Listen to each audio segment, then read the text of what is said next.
Boji, happy birthday. Si Boji the Great. Boji the Great kasi parang kahit ano yung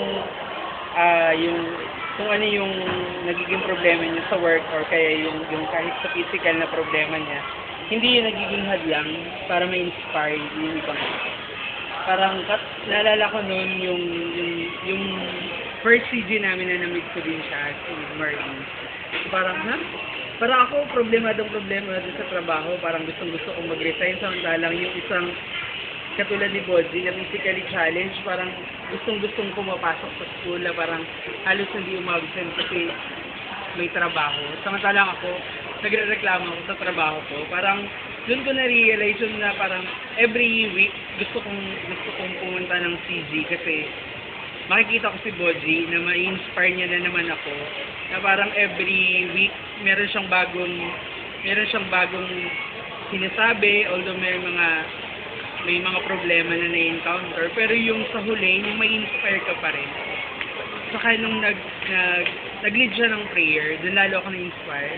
Parang, bakit yung iba hindi makapagdasal? Pero ito, pinagdadasal ka ng buong puso, parang without hesitation, parang kahit hindi mo siya ganun kilala personally, pero pinagdadasal ka niya talaga. And parang tinutulungan ka niya na para mapalapit sa Diyos. Parang he is totally example of what is parang God talaga. Na parang kahit anong meron, may magpupuno at magpupuno. At yun yung ang Diyos yung magpupuno ng lahat ng pagkukulang na meron sa ating lahat. Yun nga, parang a man of inspiration. Thank you for inspiring us sa lahat ng mga experiences mo na nangyayari. At yun din, sana makita din ng ibang mga tao yung kung ano yung nakikita namin sa'yo. Sana madala mo yun sa work na ma-inspire mo sila at yun, para instead na mainis sila, mag-turn into love at ma-inspire sila sa mga ginagawa.